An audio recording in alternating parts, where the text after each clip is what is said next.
What's up, everyone? Welcome back to another amazing event, Queen of the Hill series, brought to you by our team over here. My name is Saki, and I'm joined here today by Swells. How you doing? Hey there, Saki. I'm doing great. I hope all you out there are doing well as well. I'm excited for some Melty Blood this evening. Are you having a good day so far, Saki? I hope so. I am. I'm like really hyped and excited because this is literally the first Melty Blood type Lumina event that we're actually doing over here on the Queen of the Hill series. We originally wanted to do a tournament, but unfortunately, with just still being it a new game and also trying to get involved with the community and whatnot, we decided to go ahead and convert it into an exhibition set instead. So I'm super hyped, super excited for tonight's event. It is a little bit of a short one. We do have only 3 matches tonight, but no worries. They're going to be equally as hype. And as a reminder, yeah, welcome. And how have been Melty Blood for you, Swells? Oh, it's been great. Oh, and also just singular swell. It's just the Swell, one. got you. Thank you. Apologies. No, that's You all know right. Don't worry about it. what's crazy is I wrote it right, but I apparently keep saying Swells for some reason. That's okay. Yeah, no, just the single thing swell. But yeah, I've been really enjoying Type Lumina. I've been playing a lot of Red Arc or Wark, if you're coming from the legacy of it, which is apparently based off of an old translation of how she first came across, apparently. Yeah, I've been playing a lot of Wark. I really enjoy her ring pressure, the way that she can throw projectiles around the screen. Her teleport just got buffed too in the most recent patch, which I haven't played yet. Oh, Ahe, I see you in the chat there, Ahe. Ahe going to be one of our competitors a little later on. Yes, absolutely. So, just to give you all a visual glance at who is fighting tonight, so let's go ahead and take a look at that fight card. We're going to have the undercard, which is going to be happening right now. It's going to be Jiggy Fee, the legendary Grand Blue player, versus Ahi, another legendary Grand Blue player, but also one of the leading community members. I have not seen such a strong community member, except for Ahi, who has literally just given blood, sweat, and tears. Huge shout outs to her for all the work she does. And then, of course, we have in our main card, we have the Retro Station Legendary Commentator, Tournament Organizer, as well as competitor for tonight. He was actually a commentator, my apologies, for Royal Rivals, but this time around we're actually going to see them play for us instead versus Haley Hime, another legendary competitor as well. And then we have Nim versus Phoebe. Nim, a usual competitor here at the Queen of the Hill series, as well as Phoebe, who is brand new for the Queen of the Hill series. So it's going to be interesting for sure.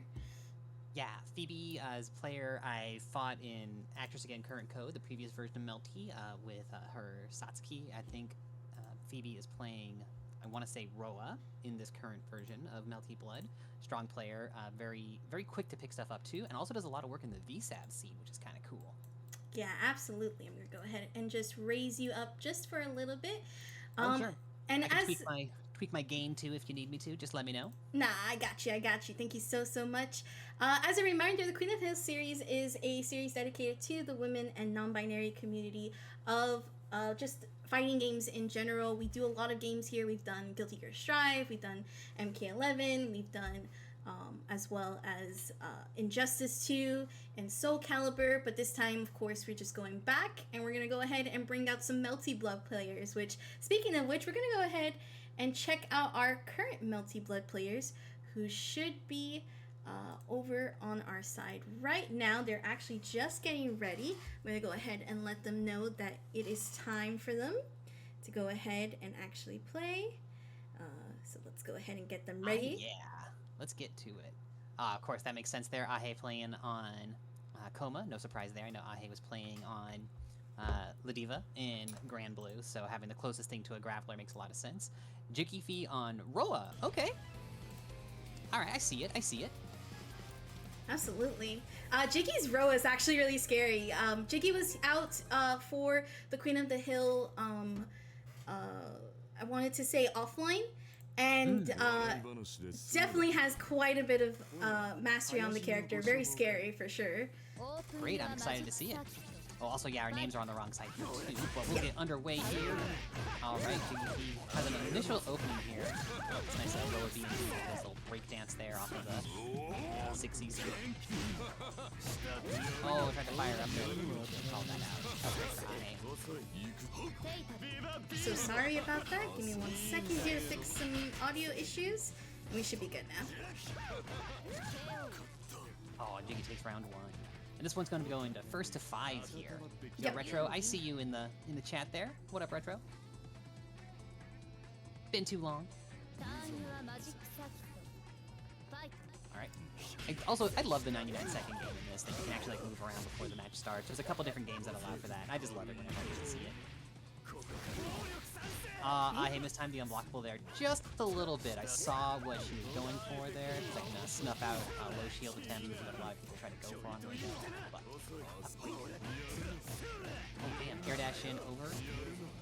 Catches the low shield. Yeah, a lot of good spacing right here from Jiggy.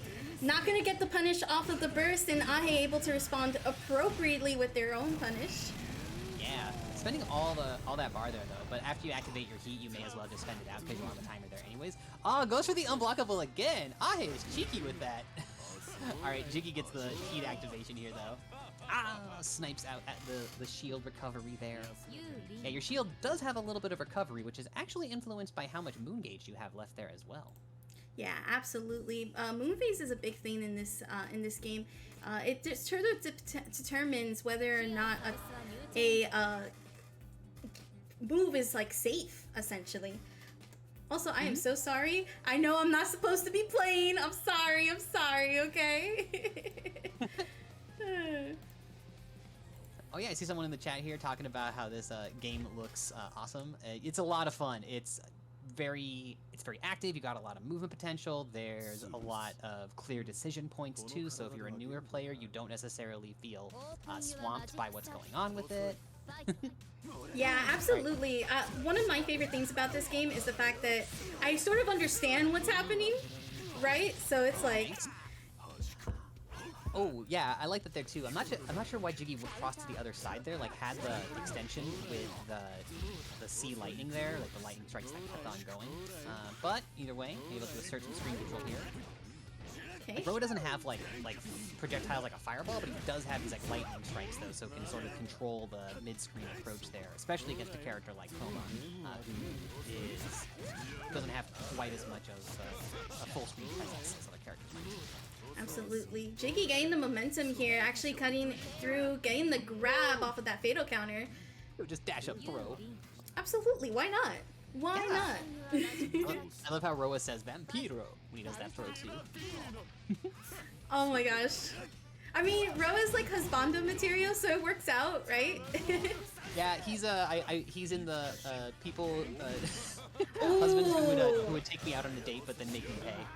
Really good call out there from Jiggy on the shield, able to actually cut through the armor and actually start up momentum here. Gonna try to get a setup going.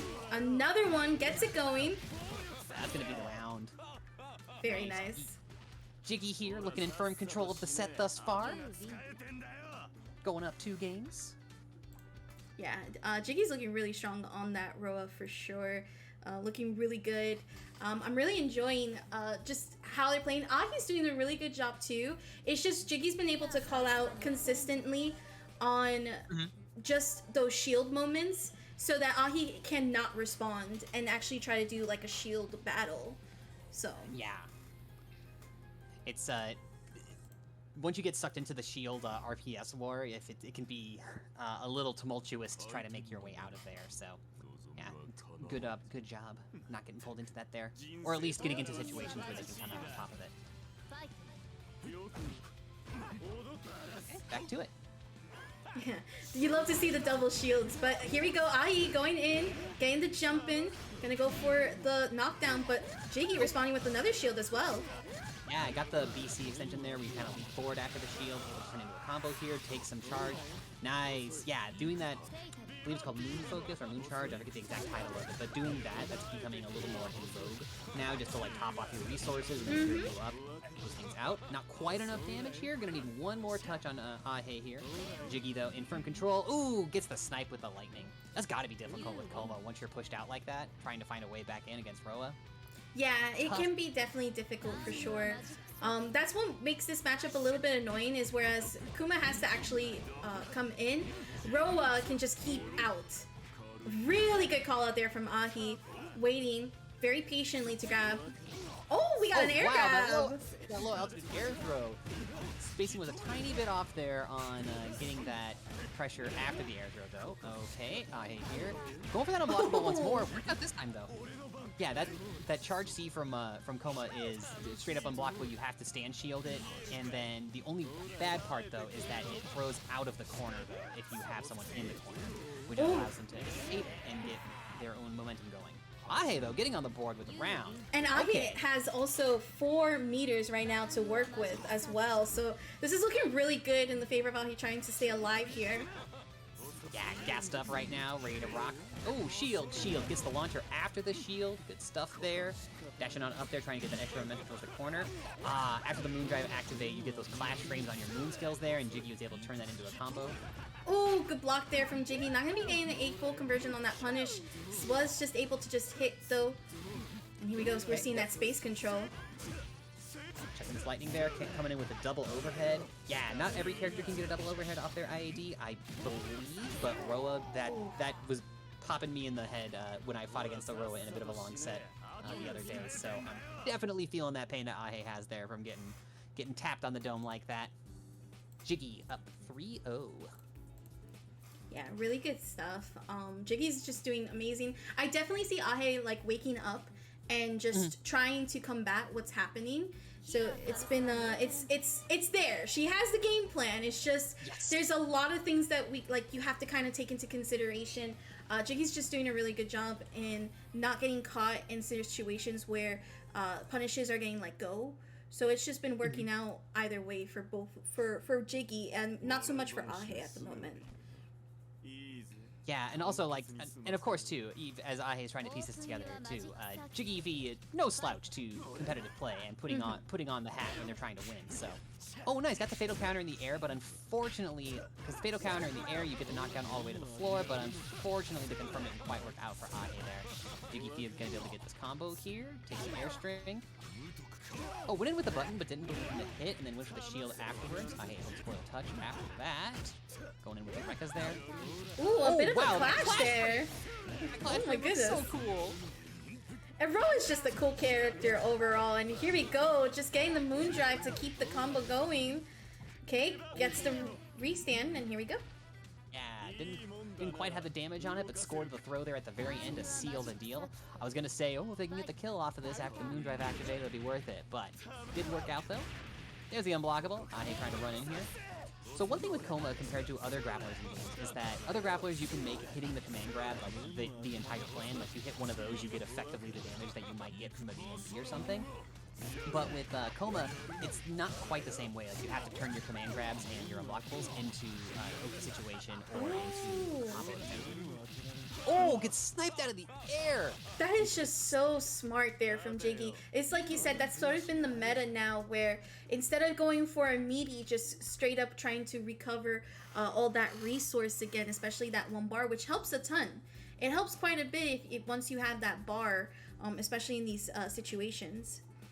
Yeah, I don't necessarily know if it's like a universal meta consideration, but against matchups where somebody has clear control of the neutral compared to somebody else, especially like in this instance here, where once Koma gets pushed out, it's hard to make the way back in. Just having the extra moon skill and the extra meter on deck for the character who's got the longer range options can make it that much more difficult for them to try to get back in. And so, like, rather than try to rush in for Oki, like you said, just take that space there. Absolutely. All right. Match point here for Jiggy Fee. Ahe trying to get on the board without getting shut out. See what she does. Okay, nice. Using the 2A there to avoid the shield. Gonna get that rapid beat right here from Jiggy. Gets the grab. Ooh, nice. Using the invisibility frames to get through that. Nice job there with the EXTP. Oh no, EXTP right back at you. Interesting thing though, neither one of these characters needs to, I believe that they both have a regular full inbuild on their DP without spending bar though, so. Sometimes though you just want to spend that bar, send a message, gets the heat activation, there's the unblockable, get in the corner, tries to run back in for the follow-up, scores a hit, just rapid beat into the throw. Very Another nice. unblockable, okay. Oh my goodness! I was just grabbing. Let's go. Okay, we just grab using the grappler motto right here. Get in there, run up and grab. I hate looking like me when I'm seeing my friends for the first time after we got vaxxed. Just got to get those hugs on. Okay, Jiggy here gets the hit. Oh damn! So did have the lightning start to extend. Oh no, was ready for the heat activation. Spends the bar here, gonna get a good amount of damage. Okay, has no bar for heat activation. Yeah, not quite enough there. Doesn't have enough bar for heat activation after this either, and Ahei's gonna be mistimes that. Unfortunate. Yeah, that'll be the round there. I am just loving Jiggy's movement with Roa. It's like the dash into the small, like I wouldn't say hover, but it's like the small jump, and actually catching Ahei off guard. Yeah, it's so that's like doing if it's what I think you're referring to, it's doing these IADs against the air dashes. In this game, you can do that on 9 plus your button dash, which is on A plus B usually. I believe in this game. I'm not sure if you can do it elsewise. Either way, though, punish, I'll come back though. I'll come back to technicalities in a minute. Jiggy P getting scooped here, right though. Ooh, let's go Ahei. Alright, Moondrive is already activated on Jiggy P's side, so Ahei has the Moondrive activation as a neutral check in the situation. Let's see what it's gonna be. Oh, the heat activation, dang. Alright, but this is a good opportunity for Ahei to actually catch Jiggy off guard. Gonna go ahead and get that throw, not gonna be able to tech it. Yeah. Oh, Jiggy P's gonna hit this combo here. Doesn't have enough bar for the extension on the damage. Okay, Moondrive activation there. Both sides got full Moondrive here. Oh, really good shield! Ahei gets the teleport! Shield back at you! Let's go! That was so godlike there from Ahei, reading the shield battle and actually coming out on top. Very good stuff. Ahei is now on the board, saying this is not over yet. Really good stuff. Ahei making herself have another chance at life here, going up, getting a point on the board, saying not just yet to Jiggy Fee. What I want to see from Ahei too, I want to see Ahei use that Moondrive. Ahei hasn't been using that Moondrive activate, and it's a really good tool to use. It gives you a little bit of invincibility, so you can check the reaction of what's going on, and it gives you access to those Moondrive clash frames, which are really game shaping. If you like, we've seen Jiggy Fee use them a couple of times, and Ahei, if Ahei adds that tool to her arsenal, it's gonna be that much scarier. Yeah, absolutely. Nice. We got the Pillar Explosion. There's a Moondrive activate. You can also use it to bridge a combo there. Fortunately, combo didn't quite pan out. Oh my the other goodness! Side. Shield on shield on shield. Let's go. Yeah, Ahei's doing a really good job getting the rhythm of the shield battle right now. Okay, was trying to get the grab there, but unfortunately that move is gonna go ahead and go through it. Does get the kick go. Gets the XDP here. Starts to get a little bit of a juggle there, but gets the Black Bee off the combo. Has to wait for the punish. There you go. Oh, beautiful there from Ahei, responding accordingly against Jiggy. Yeah, if you try to take your punish, if you shield the Roa, like where he zips across the screen, maximum Roa if you want to call it that. If you try to punish it too early while your shield's there, you'll get clipped, so Ahei appropriately waiting there, and then hit the punish afterwards. Good stuff. Okay, Jiggy getting the lightning. Yep, getting the opening right there. Jiggy will be able to turn this into some Oki. Oh, dash is just a little too high over and misses the Oki there. Gets the other side though, and able to find some action after that. Heat's activated. Oh, jumps out of it, but no punish. Still able to recover here. Normally that's you can't jump that one after the super flash, but because there was the Moondrive activation, it gave Jiggy Fee the invincibility frames and then was able to jump up out of it from there. I was surprised that worked out that way. I thought Jiggy was gonna get scooped. But me too. All right, Jiggy Fee once more on match point. Damn, roll with these high kicks. Absolutely. Okay, gets the punish off with the heat. Yeah, just out of range to actually hit the shield, but still able to score the punish on it afterwards because your heat activation does have some recovery time. Nice. Beautiful. Scores the J charge C. What do we got coming up after that? Another one. Okay. Okay, we love to see it. Nice, trying to catch Jiggy off guard there. Let's see if we can kill. Not gonna be able to quite kill here. Does have some nice damage out of it. Needs one more good exchange. Nice, that does it! Hell yeah! Yo! Let's go! Ahi and Jiggy are gaming right now. This is insane. This is actually insane. Wow. Good stuff. Good stuff there here from our players. First to 5, so Jiggy's still at match point. Just has to be able to close it out that one time. But for now, Ahe staying alive, not going out just yet. Ahe Pretty sure with one grab and a dream. Let me tell you, one grab and a dream. right. All you need is that belief. Ahe showing right now. Also, real quick, want to shout out, thank you so much for donating to the Matcherino. We are at $52. If we can get to about 75, we are going to try to pay out all the winners of our cards tonight. So we are almost there. Thank you so much. Let's go get back into the action. Yeah, back at it here, and also, yes, so here we got the lightning coming across there, so it doesn't quite score a fatal counter off the B tele. If you get the B shield extension, the one where you teleport behind the vanish, unless it's a counter hit, you don't get a combo out of it, so like it's not the worst thing in the world. Jiggy Fee with this pressure, keeping up this offense. Love to see it. Oh my goodness. Okay, gets the punish off of the heat activation, and able to seal the deal. It's so unfortunate when you lose a round like that right after you activate your heat. You won't have any bar going into the next round, except in this this is actually a cool feature of this game. I'll talk about it a little bit more, how you get the extra bar and why that's neat. For now, though, see what's going to happen here. No! Tough break! The DP gets shielded. Jiggy Fee going to be able to score the punish here afterwards, conserves the jump action to try to get the mix afterwards. Yo, let's go, Ahe. Pillar using Man's the up. armor. Alright. Nice. Using 2A to go into the grab there. Just gets the charge C right there. Yeah, using the grab there out of that after the Moondrive activation, it's so that you can bypass the clash frame. I'm not sure if this was the choice there from Ahe, but it bypasses the clash frames because there's no hit, it's a throw. Unfortunately though, Jiggy Fee, oh no, saw the heat coming, uses the shield on it. Pillars up, tries to get through. No! Saw the shield, but there was no button exchange actually. Okay. At dead forfeit now. Still staying alive here. Gonna get caught though by the 2A, and Jiggy Fee will be able to take this first to 5 set. Ahe though doing an amazing job. Oh my goodness, these two players were like just plain old gaming. That was insane. It was fantastic. Wow. Very fantastic stuff from both players there. They're like, I really like Jiggy Fee's use of keeping up the pressure in the corner. I know that Jiggy Fee played Metara in the Grand Blue days. Probably still plays Metara. I don't know why she would have stopped. But it was reminiscent of that to me in that like you try to stay just outside of where they can threaten and you keep your plus frames going and you just maintain that offense there. And also Jiggy Fee with the polite GGs in the chat. I know that those two are friends, so that's fantastic. You'll love to see it. The camaraderie amongst players. Absolutely. GG's to both players. That was so hype. Honestly, I'm like, oh, I'm like at the edge of my seat because that was just so much fun to watch. I'm so happy I got to see them. Oh my goodness. Yeah, absolutely. I do. So sorry, Swell, but I wanted to just go ahead and actually showcase. I was trying to showcase these a little bit earlier, so give me 1 second to actually get them up on the board. But let's go ahead and fix these real quick. Let me see. Let me double check that I fixed. Okay, here. Oh, sick! We got these player cards. I see. You see it, right? All right. Let me go ahead and just come back here real quick.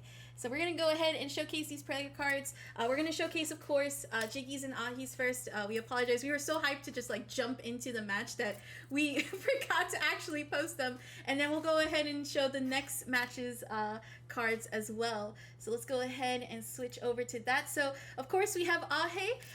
She is actually organizing and help running Coastal Conquerors. So if you don't know what that is, please be sure to make sure to follow her at Ahe FGC. Again, she is one of the most aspiring TOs that you can definitely find. I've known her for like, honestly, since Grand Blue came out, and it has been just an honor to actually get to know her and see how much work she puts in, not only to the Grand Blue community, but also to the FGC as a whole, especially for the Georgia and of course sometimes the Florida area as well. So again, if you haven't been able to follow her, you should definitely go follow her right now. And then, of course, we have the lovely Jiggy Fee as well. A very top Grand Blue player, has been in multiple top eights, has also competed in the Queen of the Hill series, has been featured quite a bit in both of our Strive tournaments as well. And she actually came out and supported Florida Girl as well, came out to support the offline that we posted in our Royal meetups that we do. And she is also a commentator, so if you haven't followed her, make sure you go follow her right now. Yeah, and yeah, I want to give big ups to Jiggy and Ahe especially.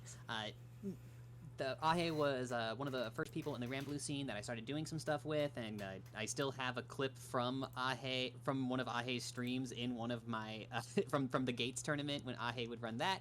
I still have one of those clips in my commentary reel when I submit that to stuff, so I wouldn't have some of my Grand Blue opportunities that I've had without Ahe. And in fact, the match from that reel was with Jiggy Fee, so both these players tonight, very very nice people. Give them some love, give them a follow. Hope to see more from them in the future. Absolutely. I'm going to go ahead and let Haley. Let me see if I, can remember how to type words. Oh, it's very hard. I feel you. Oh, well, actually, if you gotta communicate, I can cover a topic that I was gonna bring up. Go for it. Go for it. Yeah. So something that I brought up there was that at the end of a round, if you activate your heat and then you lose the round while your heat timer's running, you start the next round zeroed out on bar. Except for in this game, when you're down to when you're down to your last round, you get one extra bar. That it extends your heat gauge, your meter, and it also gives you a free bar of it. So you go from having 3 as your max to having 4 as your max.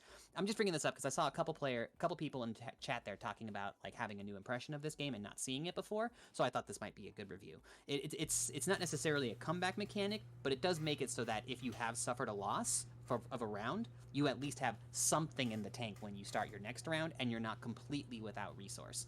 I think this game does a very good job of never making you feel like you're completely without options, unless you've spent a lot of your options, which of course can happen because there's a lot of different things you can do and spend a lot of gas, but there's a lot of different ways you can try to still feel like you're not stuck with nothing to do. Absolutely. Like the moon drive activation I talked about, that gives you invincibility frames and gives you access to a slightly different use of some of your tools. The heat activation can get people off of you and give you some health regeneration. And also we got that Matcherino link in the chat as well. The Matcherino link, it's free. You can log into it with your Twitter, your battle.net, any variety of account, and you can just click the claim code button and that'll contribute to the prize pool. We have a lot of Matcherino codes. If y'all can use those up, that would be fantastic. It takes but a moment of your time, and it lets everybody know that there's people watching these events, and it also puts a little more scratch in our players' pockets. And it's hard out there. Yeah. Your contribution helps our players buy that Baja Blast whenever they go to Taco Bell or whatever else. So funny story. I actually didn't get a chance to taste Baja Blast until I went to Ronin Rumble at one point, and I was just like, it's a decent drink. But if you want to support these players and their Baja Blast and their Taco Bell addictions, just a heads up that tonight's Matcherino. So right now it would be splitted with the winners of the 2 main cards. So whoever wins this match and the next match in for the first to 10s. However, we are trying to get to 75, so we can go ahead and pay the undercards as well. So definitely, please make sure to check out that Matcherino. Help support these competitors. They're literally grinding it out and just surviving in playing Melty Blood, in a bit of a pandemic. It's important. Every little bit helps. So yeah, if you can throw some dollarinos, or just hit that claim code button, it takes not a moment of your time, and that would be fantastic. Absolutely. And we're getting on to our next match here soon. Yep. With Haley Hime and KPB Retro Station. Retro's playing Coma as well, I believe, who is 90% sure Retro's playing Coma. I think that's what we have on the player card.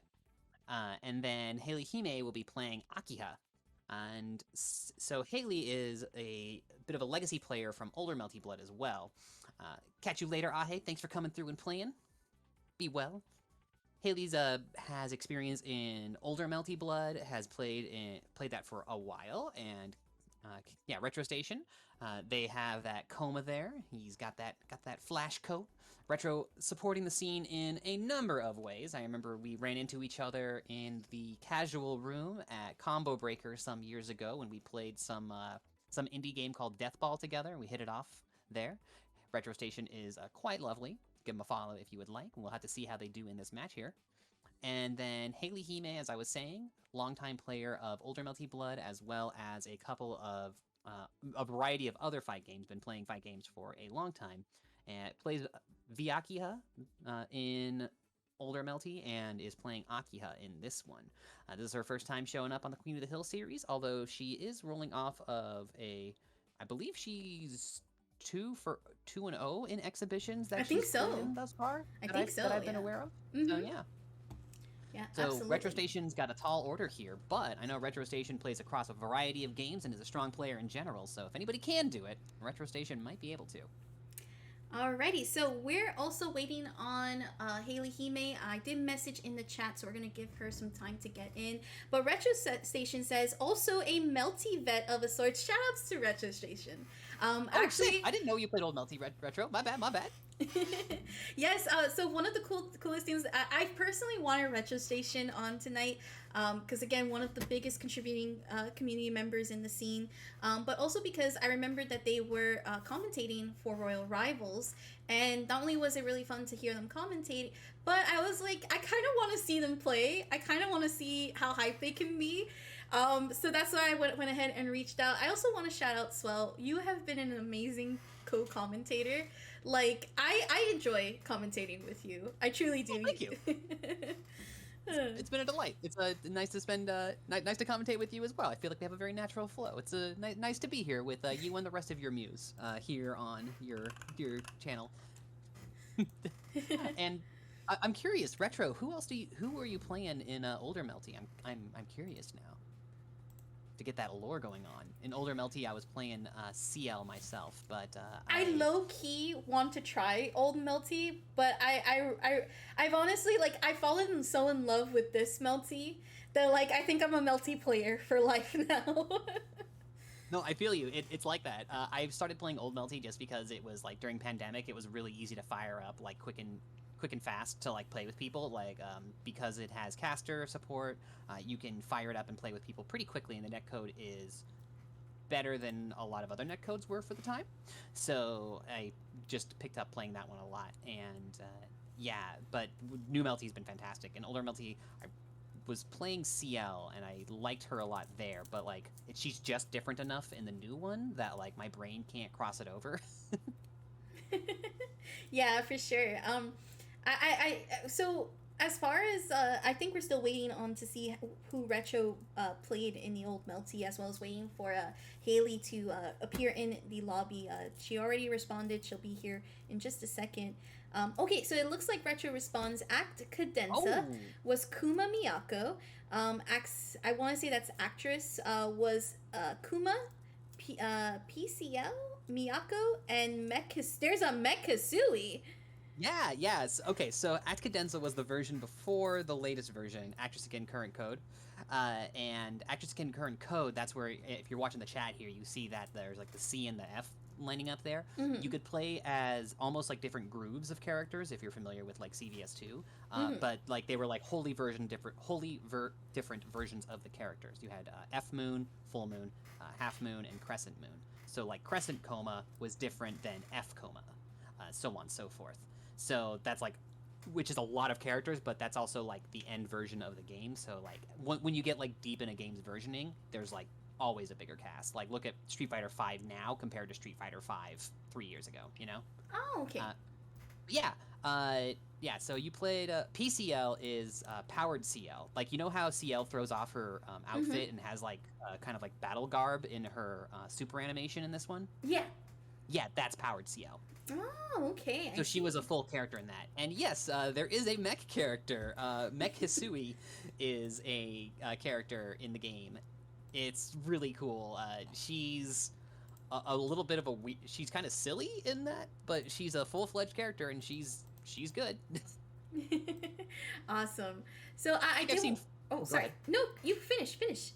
I was gonna say I've even seen fan art of like Robo-Kai, because there's Robo-Kai from Guilty Gear and Mech Hisui. So like I've seen fan art of like Mech Hisui and Robo-Kai like holding hands, and it just like makes me laugh that like the two robot characters of a game. I ship it. I 100% ship it.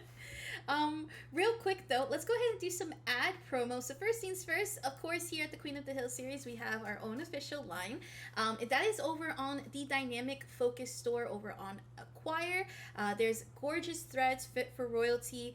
You definitely don't want to miss out, especially as we start getting offline. We have masks, hoodies, t-shirts. If you're gonna go to CEO, I will be there, and I will be wearing my Queen of the Hill t-shirt as well.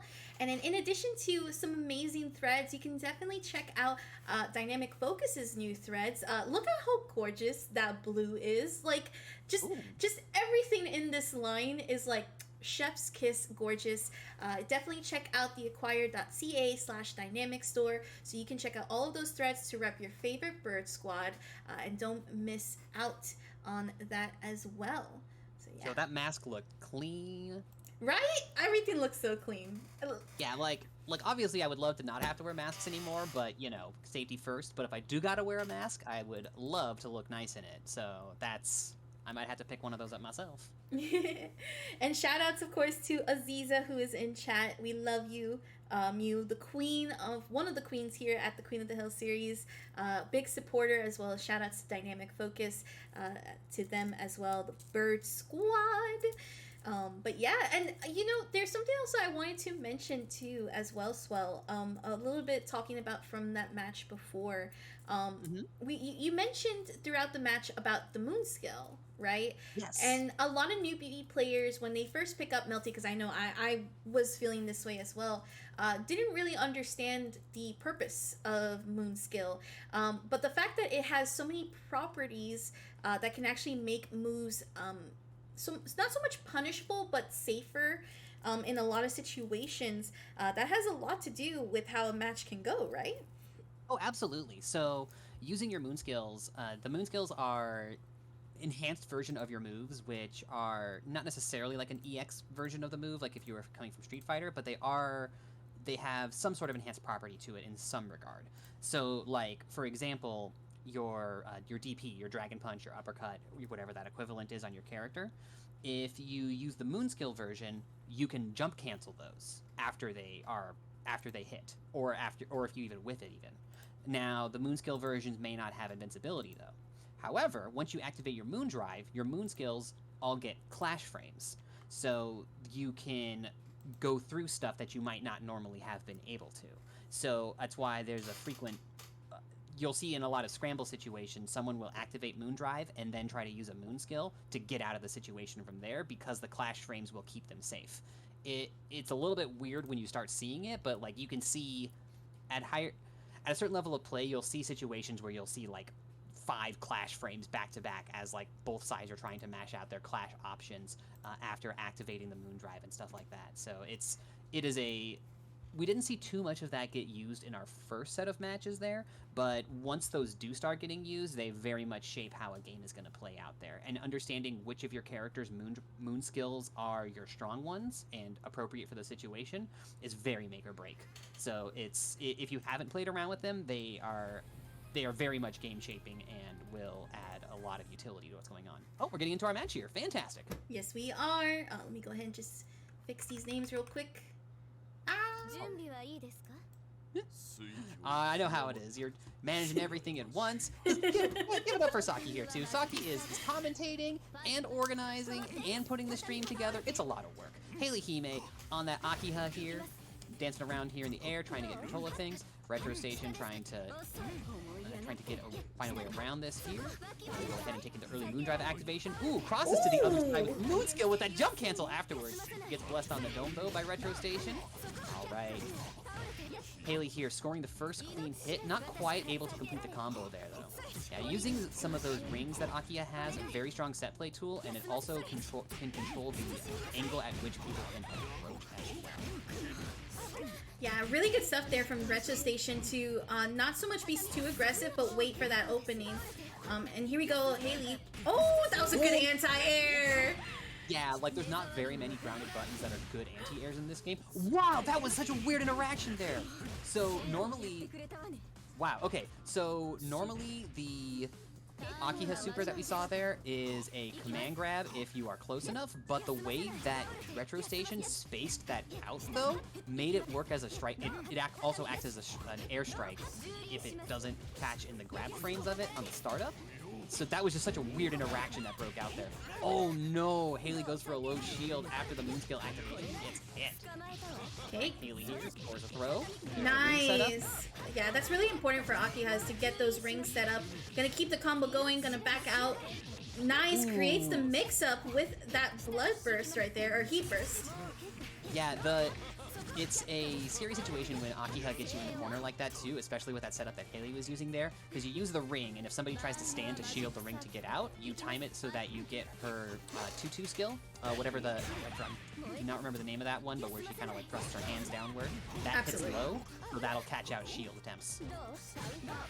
Nice catch here for Haley. Yeah, good stuff. Come around the other side here. Nice, catches the shield, hits the low on it. There's the EX ring, gets the proper setup after that with that really ambiguous stuff.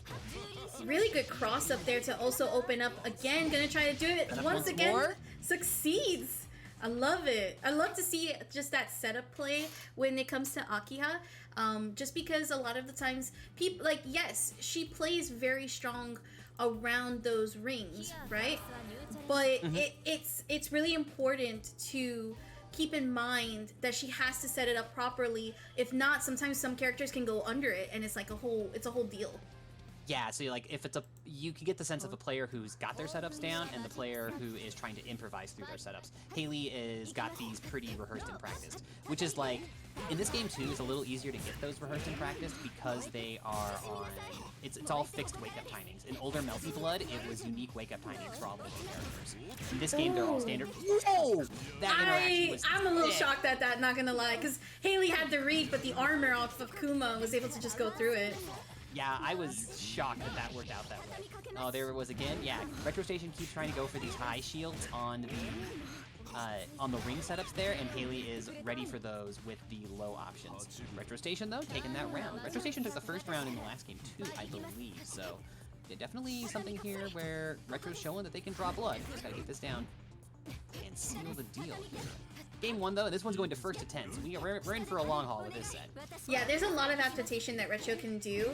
Okay, here we go. Ooh, the double clash! Akiha's moves have, like, her buttons have super good advantageous clashes. Gonna go straight up for the command grab right now and actually set up a ring here. Does the mix-up. Yeah, she went ahead and did that because she still has the bar here, so even if she scored that hit, she didn't need anything else other than the one bar to potentially set up the match close situation after that. Like, the last setup didn't quite go that way, but that was, like, why she just went ahead and spent it. Okay. Nice, using the 2A there to start up the combo. Gonna get the side switch.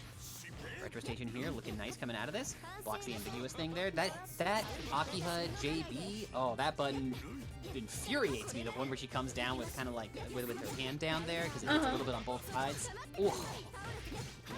Okay, Haley here gets the setup. What's it gonna be? Oh, again, getting caught in that setup. Does get the blood heat. Let's see if we got those. Oh, wow, I wouldn't have pressed the button. I would have been so scared of getting last arced since the shield and blood heat. Haley Hime, though, taking game 2. Now, I do want to mention, as you go up higher level, the whole, like, actually being in blood heat and not able, I wouldn't say not able to, but it's actually harder to catch someone shielding and go into last arc. It counts a lot, but it doesn't happen as you go higher up the level, and we're seeing that right now between Haley and Retro Station. Their gameplay is really strong right now for that, so. Indeed, indeed. Takes that trade there at round start. Oh, Haley, though, able to find the advantage out of the scramble situation after the trade. Ah, Retro there, catches onto the setup, gets with the low shield this time. Good stuff. Yeah, really good adaptation there to actually go for the shield instead. And here we go, gets the low going. Gonna go for the skill, get the hard knockdown. Or, no, sorry, tech knockdown. Yeah, I didn't quite have the right situation there to get the hard knockdown out of it. There's flash frames there from the pillar. Goes to the other side. Ooh, Haley comes down, though, with the JB. I wouldn't be surprised if we see an attempt for a safe heat activation, or she might just go for the mix again. Just goes for the mix again. Not going to quite have the damage. Needs another touch here. Haley, a player who will often prioritize taking another Oki setup rather than trying to grind out a little bit extra damage there. She's geared towards looking for keeping control of the situation rather than potentially risk losing it. Crosses to the other side there. As Akiha, that's sometimes the best thing to do, just because, again, those wheels help so much for the setups that she's trying to create. Oh, there's the scoop.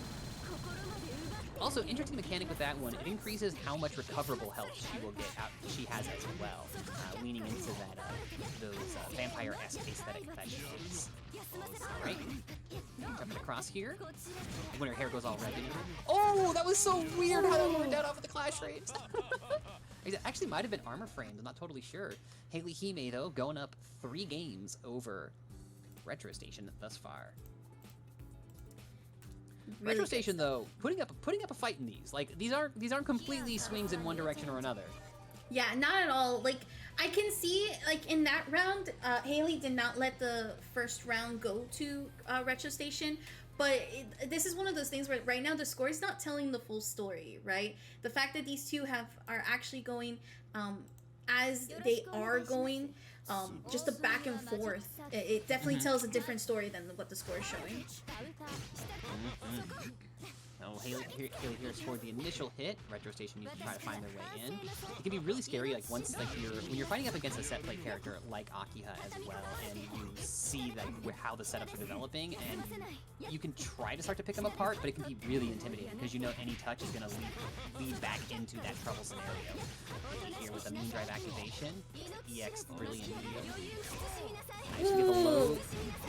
Good stuff there. Retro Station was ready for the shield minigame. Okay, does not win the clash there, and that's actually going to cost Retro Station using the bar to keep the wheel into a hit confirm. Yeah, so we saw those clash frames there on the wake up. That's what I was talking about earlier with how the moon skills give those clash frames there. Or sorry, the moon drive gives the clash frames to your moon skills. And that's what we saw happen in that last interaction that led to the previous round. Oh, catches with the low that time into the black beat combo. Retro Station here, literally back against the wall. Haley Hime able to seal the deal here with a perfect. Wow, beautiful stuff there from Haley. I will say, I feel like as an Akiha player, I'm definitely learning more about just some of the setups that are like really crucial. I'm really enjoying it. I can't lie, just the fact of seeing how Haley sets up that crucial setup to wheel and then gets the heat burst like that. It's one of those things where as like an Akiha player, it's like really awesome to see. And then of course there's Retro Station, who's also so understanding and like actually adapting as much as possible in this matchup. So yeah, I'm seeing Retro Station is we can see the live adaptation from Retro Station in these. We're gonna have to see if it's gonna be enough to be able to combat up against Haley here, but we can see it being played out here. Nice, you saw that Moondrive activation there. If you're the second person to activate your Moondrive, you're often in the driver's seat of the situation. Not always, it depends on a couple of things and how your opponent decides to play it, but it allows you to check to see what's happening. Yeah, so that was a non-counter hit off of the Vanish there, but was able to find the hit after the scramble. Okay, using Heat Wave, has enough space to do it where Retro Station wasn't going to be able to punish. Okay, gonna go ahead and get that command grab. Yeah, command grab normally, and then it turns into that strike there, so you can get the full combo out of it as well if you want to. Oh, Como with this corner hit here. Retro Station fishing for the unblockable, doesn't catch anything else out of it though. Yeah, if you see him already on the ground winding up and it hasn't fired yet, you can know that you can just jump out of that, or you can go for the high shield. Haley just went for the jump out of it. Oh, these wheels controlling the spacing and determining the angle of approach. Oh, trying to actually get the opening, but Haley able to catch it with that jump. I believe it's B, if I'm not mistaken.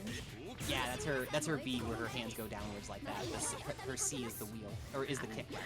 I was thinking of like jump slash, because like obviously we play like Guilty Gear, so there's still like the letters are still there, but totally. Okay, gets the shield, goes for the shield battle. Retro Station actually able to win that one. Had the hit and it wasn't able to turn it into a combo. However, this time though, gets the fatal counter hit. Oh, nice. Scores the arc drive. Gonna be a nice bit of damage here. However, no more gas in the tank. Does have moon skill to try to activate. Oh, got the hit, but didn't get anything else out of it. These players with the stare down. That was so... That was so good there from Retro Station to just bait it out and then go for a jump in like that. Wow. Yeah, that was a very expensive round though for Retro Station. Retro Station has no moon drive and has no bar right now. Well, gaining bar as they win combo here, but they went into this round with not much gas in the tank. Haley Hime able to press the advantage because of that, because she knows that there's no sort of escape option that Retro Station was going to have on hand to try to check the neutral.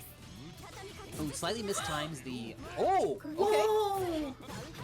Oh, no. Had the hit, but didn't believe in it, and then got hit afterwards in the scramble. Oh, tough break. Oh, what up, Ivy? I see you in chat there. Big ups to Ivy, another player who I've played a lot with. This match has me a little stressed. I'm not gonna lie, Swell. This match has me a little stressed. Oh, absolutely, absolutely. I'm like my hand shaking here, and I ain't even on the sticks. Thank God I got my tea decaf here. Wow, that just back and forth just like shocked me so much. It is crazy. Yeah. All right. Getting into it now, Haley Hime up 5 games, Retro Station on the back foot here in the set, but like we're seeing these little adaptations from Retro Station though, and like it could absolutely get on the board against Haley, and we'll see how it happens. Oh, Haley crosses to the other side. After the Moondrive activate, just went for the low afterwards. I'm guessing Retro Station thought that Haley was going to go for the next step up and try to take maybe an air approach. Good response there from Haley. Yeah, ready with the shield, because you can't shield cancel out of your... You can't shield cancel if you're in a special, and those moon skills can't count as a special, as opposed to like a jump-in button there, so Retro Station had to hold that. However, this time, Retro Station able to score the hit here out of it. Nice hit with charge C after the EXDP. Wow, the heat didn't get caught? I'm surprised. The timing worked out though for Retro. Retro trying to get the start in this set. Oh, just out of range of the DP. That was shocked. Retro Station's finding these like odd, tiny little dead zones of where Aki is not hitting. That's really cool. Yeah, it's really good matchup knowledge. It's just like, again, it's just one of those things where as we're watching the match, Haley's just been able to open up Retro Station more, whereas Retro Station has to actually really figure out what's working, what's not working. There is a lot of matchup knowledge though happening between the two, and here we go, gets that opening with that overhead. Nice. No, misses the extension off of the Rekka there, and then Haley's able to find the touch afterwards. Pillar Man's out and away.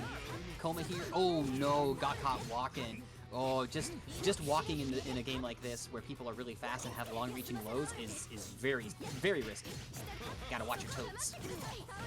Haley Hime here though. Score the hit. Retro Station gonna have to deal with this knockdown. What's it gonna be? Oh, my goodness. Tried to go for a standing option there. I think it might have tried to be a standing shield, but then the Crushing Beasts, I had to look up the name of her move there. Melty Blood got some weird move names, but Crushing Beasts is that 2-2 where Akiha throws her hands downward. It hits low, and so it blows up shields there. It is a tough break. Yeah, it's so difficult, and that's honestly been the setup that has like caught Retro Station more often than not. And it's just because Haley is able to cover that ground so well. The pinwheel, you can't really jump up because then you're gonna get hit by it. And then of course that burst that she does, it covers that low. So you either have to block or you have to try to shield. And wow, the pinwheel actually going through the armor right there. Oh wow, clip the dome, didn't quite get the combo out of it. Retro Station, okay, blocks it, but she is jump cancelable after the moon skill. Oh, that's tough. Yeah, really good choice to actually try to use the heat wave here. At least get back some of that health. But unfortunately still getting opened up. And Haley taking that first round. Yeah, she is a very strong player, very impressive when she gets rolling, and no stranger to having a game plan and just executing on it. Retro Station here is... This gets scary too, like when you're fighting a set play character who is able to build an advantage like this as well. shield, because then you're sort of, you know how dangerous it is if you get dumped back into it. Took the shield there on the wheel. That's very risky. Like, as Haley has shown a couple times, that if you go for the high shield, she's gonna go for the crushing beast and with that low and hit. So, hey, good meaty choice right now here from Retro Station. Actually able to keep Haley in the corner. Still gonna get anti-aired by that heat ribbon. I'm calling it a heat ribbon. Because it looks like a ribbon, right? Oh yeah, no, ribbons are definitely part of the aesthetic there. They even call some of her stuff in the older game ribbons. So yeah, you're totally on. Hey, look at me go! You're on it. And look at Retro Station go, able to take that round right now, playing really solid. Gets the grab off the counter. Throw?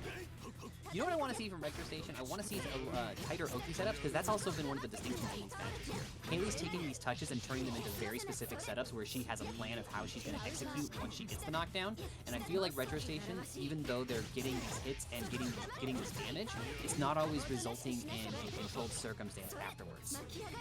Okay, nice. Really good patience! Oh, that block sequence was really good. Took the low shield, but then didn't try to make any offensive movement afterwards. Here we go! And then blocked out the mix. That was so good. Oh, beautiful! Catching the moon drive, getting enough health as well.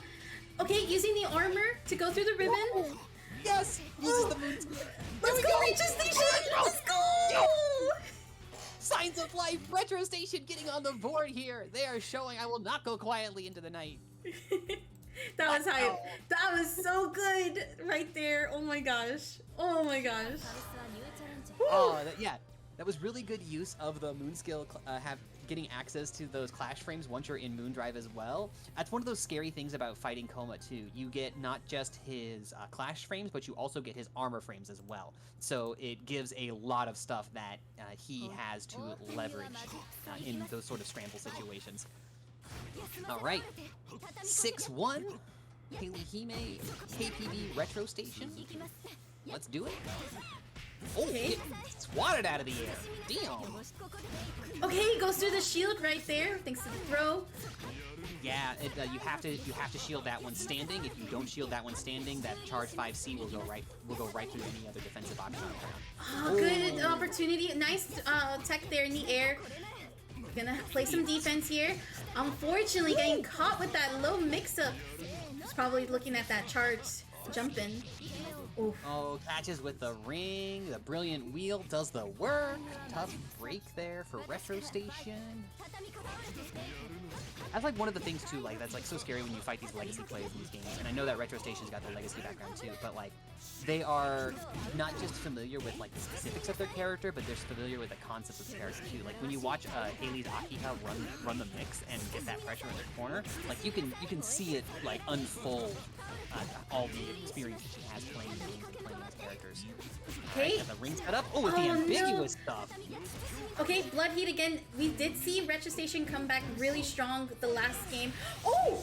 Oh! No! It went underneath it! Oh, what a heartbreaker! Haley takes the heat activation after that because there's no more bar available for Retro Station, so that just puts so much favor in Haley's hands here. However, Retro Station scores the hit.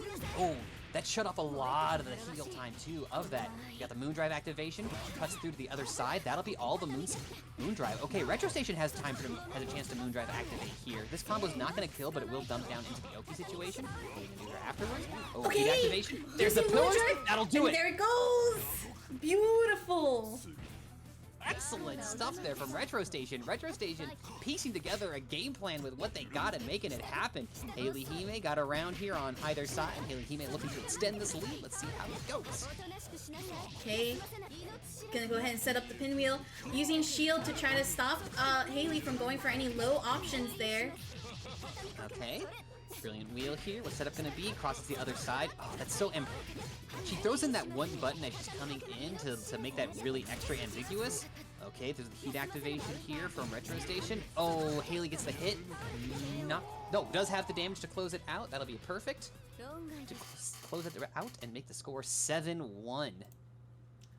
Oh my goodness, the back and forth. It's just, again, it's the back and forth between these two players. It's just so hyped to see. Again, such a strong player from Retro Station side, and then another strong player like Haley. It's just like the back and forth is amazing to see. Yeah, it's been really, really nice to see. The way the score is, as you said, doesn't tell the whole story here because we are seeing these small adjustments from Retro Station. We're seeing Retro Station piece, like So when I said piecing together a game plan with what they got, what I mean there is that when you're in a set, you're not necessarily looking to build a new deck of options. You just can only use what you've already got prepared. And Retro Station is finding ways to shuffle the deck of cards that they had coming into the set, and finding ways to leverage it in new and creative ways. These clashes going back and forth, my goodness! Oh, catches with the falling button, able to turn the confirm into a good situation here. Got the wheel. Oh, just out of range of hitting that low. That would have hit too, because Retro Station was blocking that high, but just out of range from getting the crushing beast. Ooh, tough break. It was such a good read, but again got opened up by Haley in that moment, and she's definitely been really consistent with that optimal, just going not only for setup but for the damage. Yeah, she has, because she doesn't abbreviate her combos just to get to the Oki. She'll like still find ways to get good resource out of it. Like, I've literally like seen Haley talk through like, okay, cool, so this combo will give me 80% bar if I do it, so I can loop this X amount of time if I already have X amount of bar. Like, it's like scary to consider the game plan that she has for this sometimes, and you can see it playing out right now. Retro Station here on the receiving end of it. Haley conserves the jump action. Ooh, okay, there's a heat activation from Retro Station. Finds the touch afterwards as well. That's the best feeling in the world in this game, where you heat activate and then you get the touch, so you know you got your full regen time while you're getting your combo.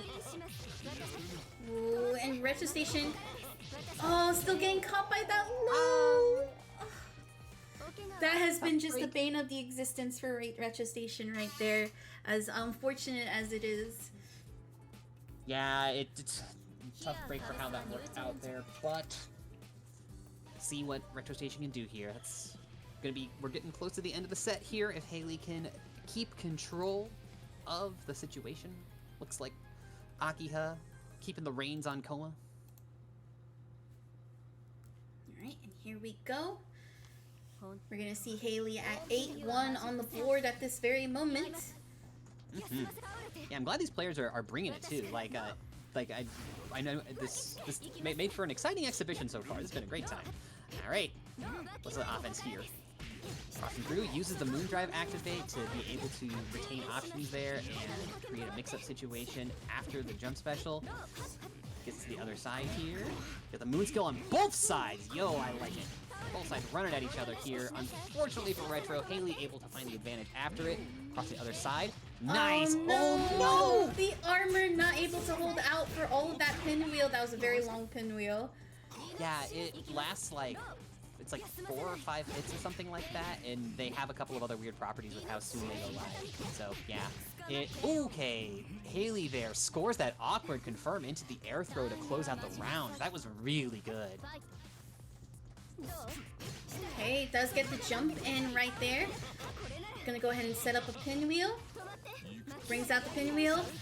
Oh, good attempt at trying to block, but still getting caught in that jump in from Retro Station. Yeah, Retro had the low shield, but then Haley was able to get over there and cross to jump through and then score the high hit and create the repeated overheads. And then unfortunately for Retro Station, able to turn this next situation to possibly it. Whoa! Scores at the grab! Wake up swinging! Had like 3 pixels left on that timer there for the blood heat. It had to be like 3 pixels. Just 3. I know, right? Oh, damn. Caught with that low kick there. I think it's actually a low, though, after I say low kick. It definitely looks like it. Her foot's definitely going downwards, but I don't think it's actually a low. I gotta check that now after I said it. No, that hits mid. It hits mid. Honest mid to Akiha? Smile?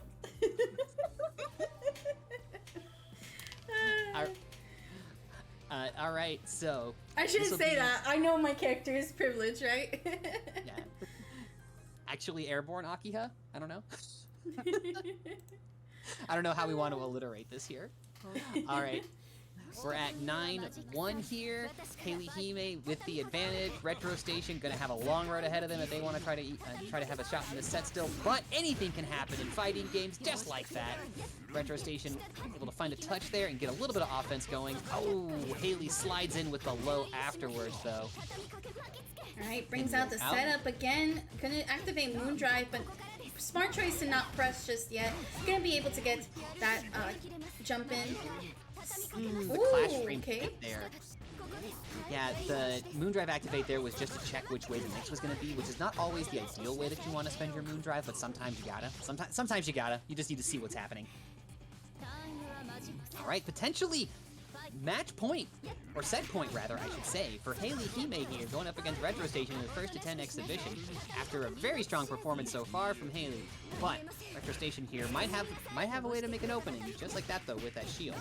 Oh, Haley with the jumping buttons though, looking dicey. Right. Retro Station trying to find that opening.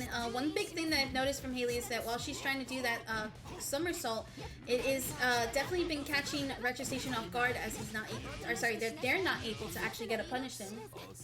Yeah, Retro Station here. Oh no, hit by the low with a mix-up situation there in the mid-screen. Haley Hime seals the deal, 10-1 against Retro Station. GG's to both players. That was really hype. Again, it's just one of those things where like the score doesn't tell the full story, and it's just been so hyped to see both Retro Station play. I'm honestly like so impressed by the Kuma, and of course I'm impressed by Haley's Akiha. Like these, thank you so much both of you for playing in tonight's exhibition. I do appreciate it. It's just been an honor to actually see both of you play so nutty too. It was crazy. Yes, great job to both players. It was great to see you play Retro Station.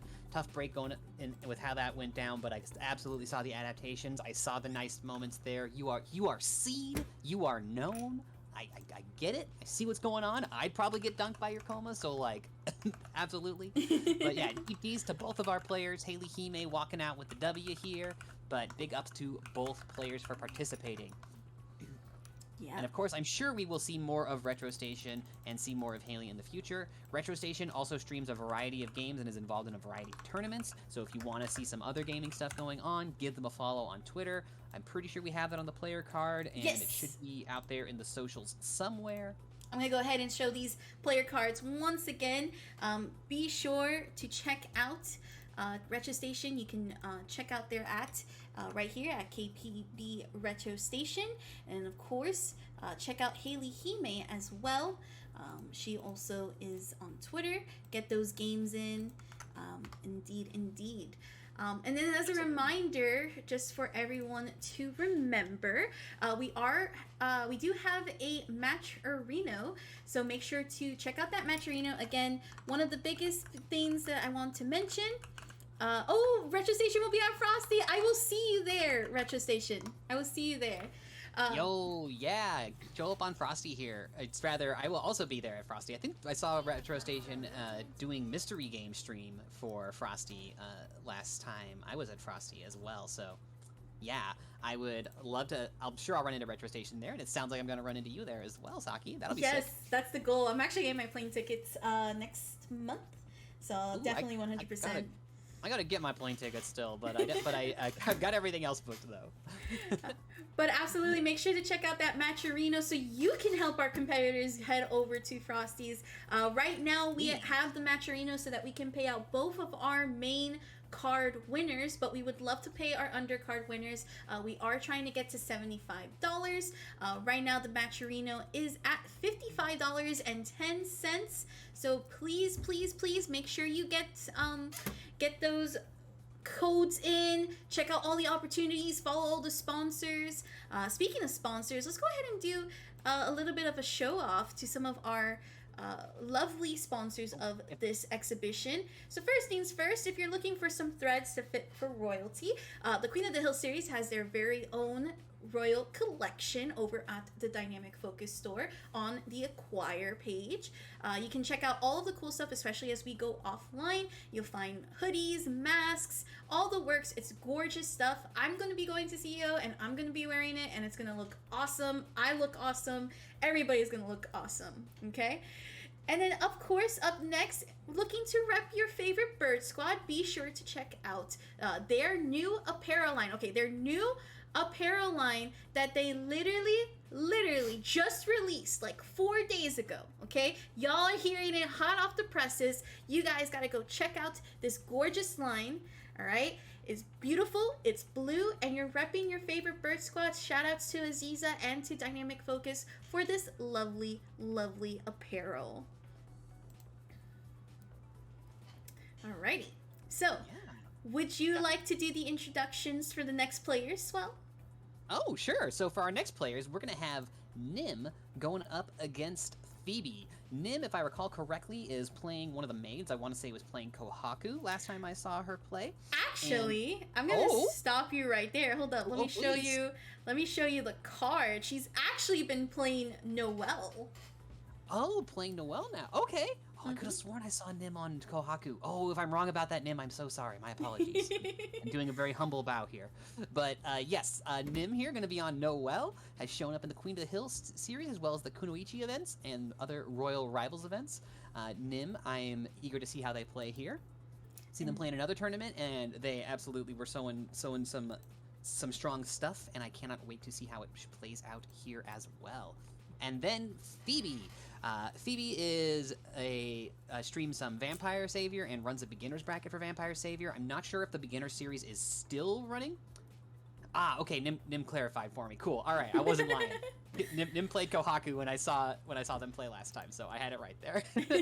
So Phoebe here is a commentator for some VSAV, has streamed VSAV, and is pretty strong at VSAV in general. They are also pretty savvy with older Melty Blood, played Satsuki there, and I have only taken a very small number of games off of Phoebe's Satsuki. Maybe less than double digits, I'm pretty sure. I've gotten bullied by her in that game quite a bit. And playing Arc, it looks like now. Okay, cool. I didn't know that Phoebe was on Arc. Last time I saw she was playing Roa, but yeah, I'd love to see how her Arc plays out. So cool, good stuff. So we're gonna have Arc going up against Noelle. Yes, I do want to mention I wasn't too sure if it was and this could just be me because like for some reason I'm not reading things like as clear as I used to before. But I wanted to mention that I originally thought it was gonna be red arc, but I like double checked and I was like, okay, no, it's just regular arc, but it's all good. that sounds about right. I usually don't see Phoebe play zoner type characters, which is, I mean, you still got to go in on people in Melty Blood after you get the knockdown, but arc is definitely closer to a zoner than some other characters are in this game. Red arc is like that. So we'll see how this plays out here.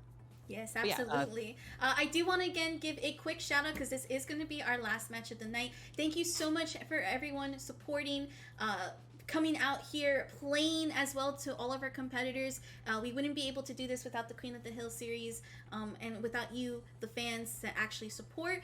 I do want to make a mention as well that we will be having a Guilty Gear Strive monthly towards the end of the month, so make sure to tune in to that. We'll have signups over at Padia.com. So make sure to check that out. And as well as tomorrow, we're going to have a subathon, and we're going to also raise money for charity later this week. We got a lot of events planned, so if you haven't done so, hit !Discord to keep up all to date. Let's go ahead and hop into this next match, shall we? All right, fantastic. And yeah, thanks to the Queen of the Hill series for having me here as well. My first time participating with this particular series, and it has been a delight. So let's see how delightful these buttons are going to be, though, as we get down into it with Nim versus Phoebe. All right, Phoebe scoring with the touch here, getting this pressure started with Arc. Yeah. Now, what's really interesting is usually I'm seeing many people actually go for red arc, but regular arc is also just as strong, right? And here we go. We're going to see Nim start up the Noelle pressure. Noelle is very scary, especially in the full range that she has. Really good knockdown there. Going to keep it going with the key throw outs. Nice. Scores that touch there. Gets the restand into the throw. Excellent stuff.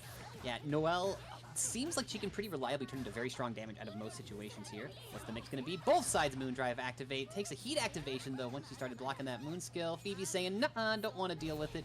Oh, going to take the swing with it. That arc drive does come out really, really fast. but it unfortunately not fast enough there, and Nim was able to score the block. Uses the jump cancel off the Moonskill DP. We got a shield war going on. Cross the other side. Okay.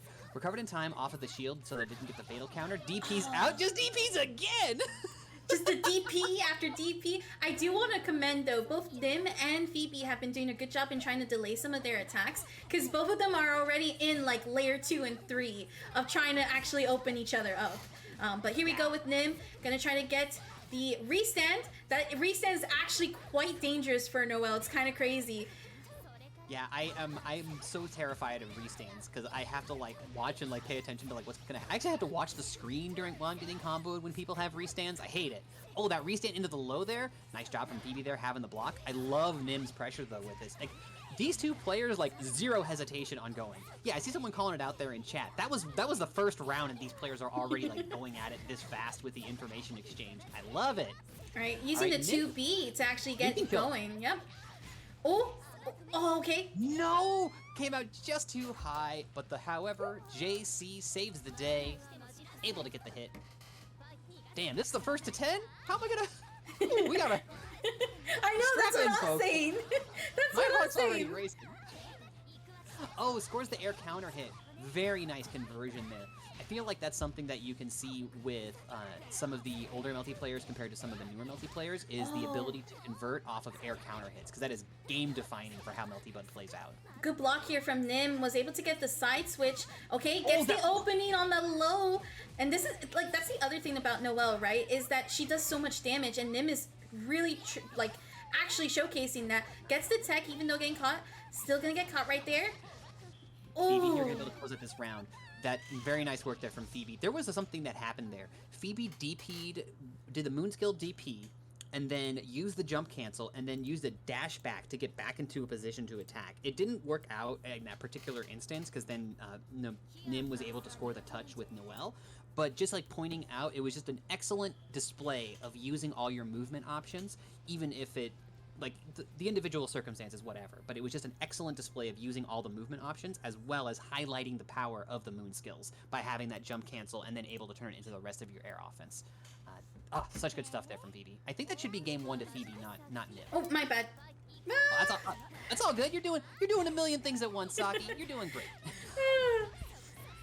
All right, Phoebe here with the early opening in this particular round. Oh my goodness. Getting in there. Okay, getting the low to open up on Nim right there. Gonna keep that pressure going here. Oh, nice. She gets a really ambiguous mix-up situation off of that. Oh, wow, using the shield. Wow, that was crazy. That was really good there from Phoebe, getting a perfect out of that one. Nim here. Okay, don't get shaken by the perfect, Nim. You got a long road ahead of you, a lot of games. You were knocking on the door just the last game. It could have gone either way. Don't get shaken here, Nim. I believe in Nim. I believe in Nim.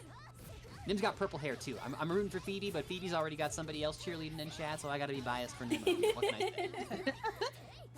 Okay, really good pickup here from Nim. Able to keep that combo and get the corner carry. Gonna go into the super as well. Excellent stuff there. Takes some damage out of it. Let's see what's gonna do with the knockdown here.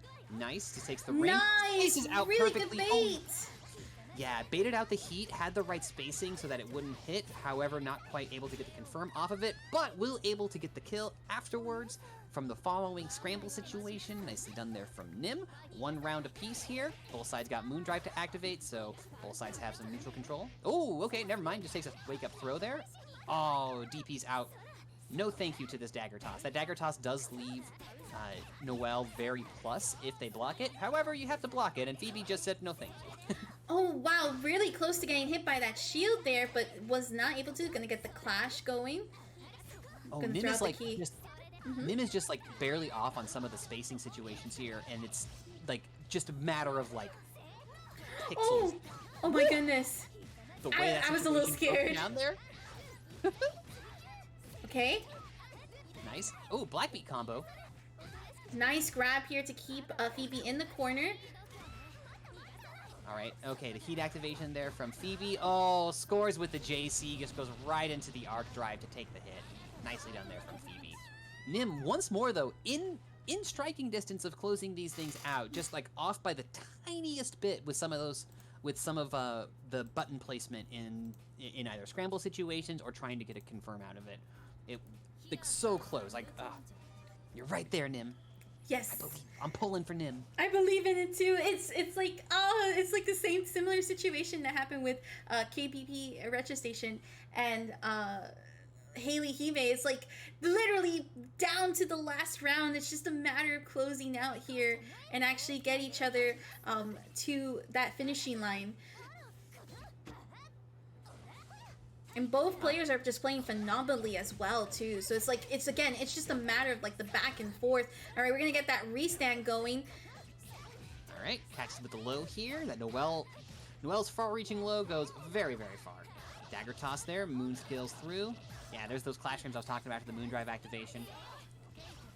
Oh no, it was airborne, and so that gave the advantage to the situation for Phoebe there. However, okay, well, just go for the moon skill DP that time instead. Nice choice there from Nim. Okay, gonna throw out the key again, but unfortunately gonna get caught with that fatal counter, and that's gonna keep that combo going. Gonna try to keep Nim in the corner. Does block the DP. No. Went for the EXDP, but unfortunately it didn't work out for Nim. All right. Okay, both sides. Oh, okay, takes the DP. The same kind of a modest opening from both sides there, but Phoebe is swinging with these DPs. Oh my goodness. Yeah, that's the one thing about Arc is that her DPs, regardless of what version you're playing, are really strong. Does get the heat activated. Yeah, gonna be able to pick up some of that lost life there, although mostly I think it was just to get out of the pressure situation there.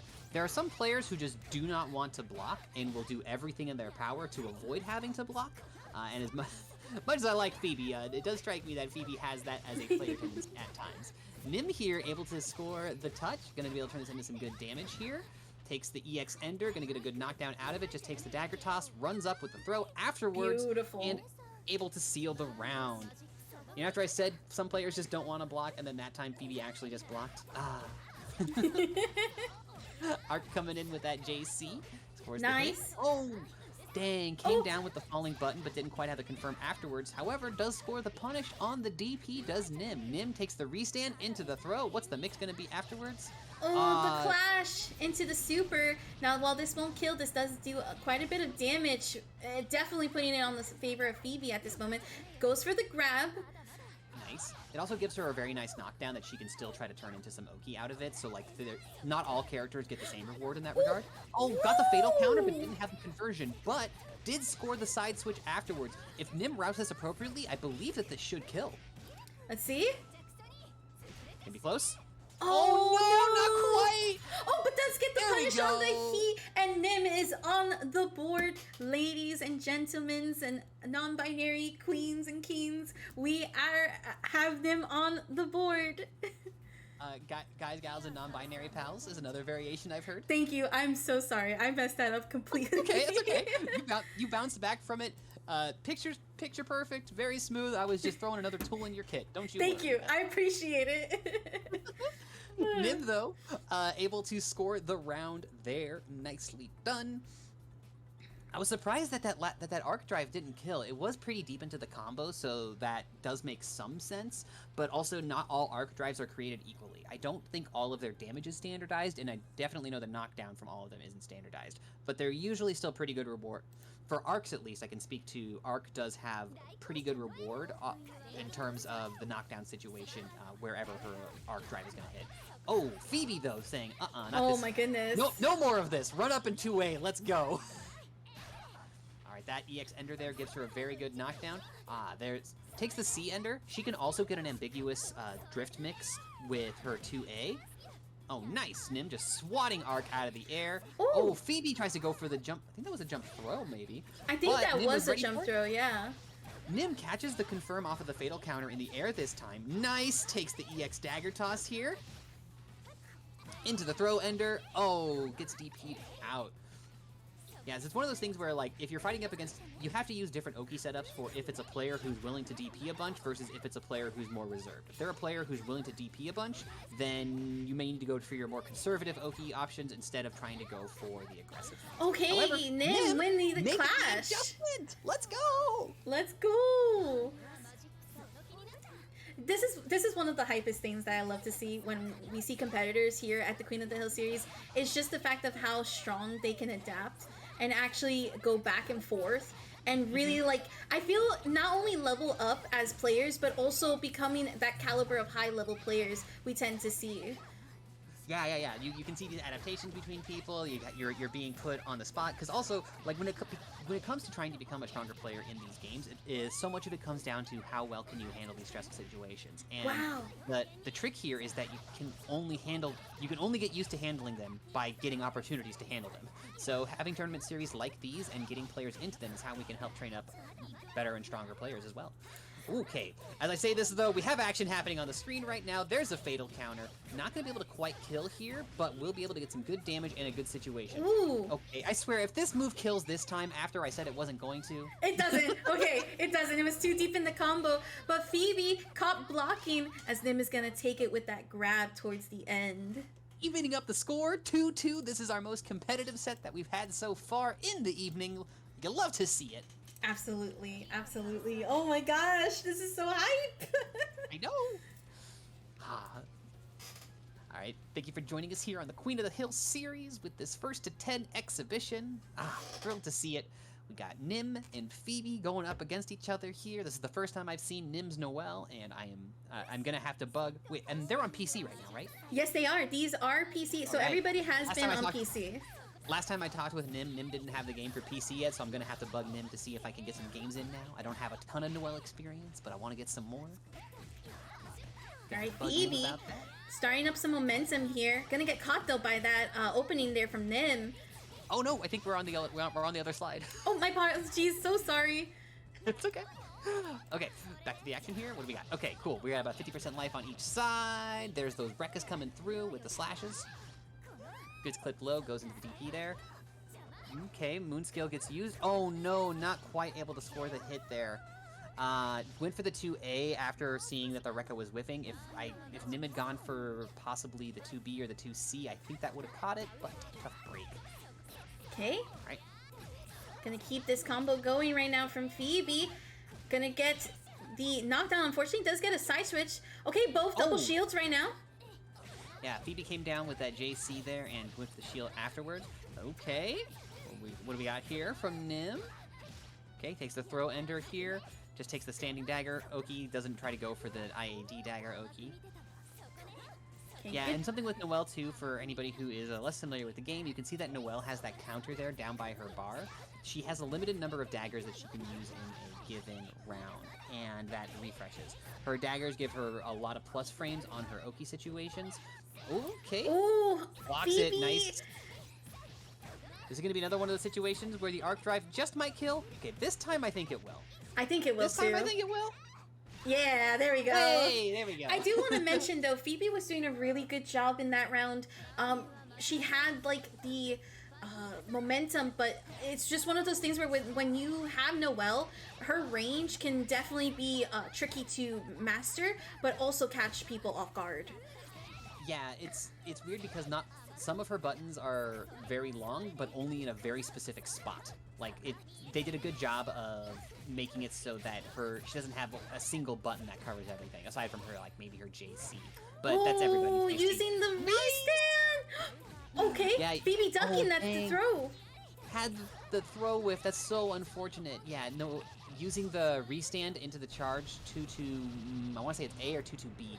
One of the versions of Noelle's flip kick becomes an overhead if you charge it. Nice, there's a Moondrive activate. Moondrive activate back at you. Whoa! But Nim's one out! Oh, I'm shocked. That will absolutely kill. Nim sealing the deal, going up against the set. 3-2 over Phoebe right now. Woo! Very nice job from Nim. Wow. Wowzers. This is crazy. And Nim will actually be going up ahead right now, 3-2 against Phoebe. Again, this is a first to 10, so there's quite a bit of matches happening that we have left for both of these players. It is literally anyone's game at this very moment, but both of them just doing amazing. Yeah, this set is very cool to see right now. I am very much enjoying this gameplay from these players. It's a delight to see. All right. Okay, let's see what Phoebe here. Oh, able to score with that JC. That JC from Arc is such a good button. It covers such a distance. Oh no, I think could have got a punish there on the Rekka, but wasn't quite sure about going for it. Using the Moondrive to actually keep the DP and clash through, but Nim also using her Moondrive to get it. It's just a DP right now. Battle after the DPs. Right? These characters that have these meterless DPs. What is this? I'm honest, I only play characters that have metered DPs. Same. Yeah, see, you get it. Coming in with this moon skill here. Okay, blocks the moon skill. Oh no, crosses to the other side but goes for a shield. I almost wondered if that shield was a bad input there.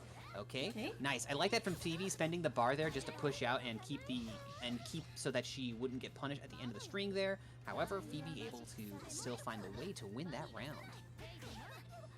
Oh, scores the air counter hit, but then Phoebe kept pressing buttons after that and took it out of the counter hit state there.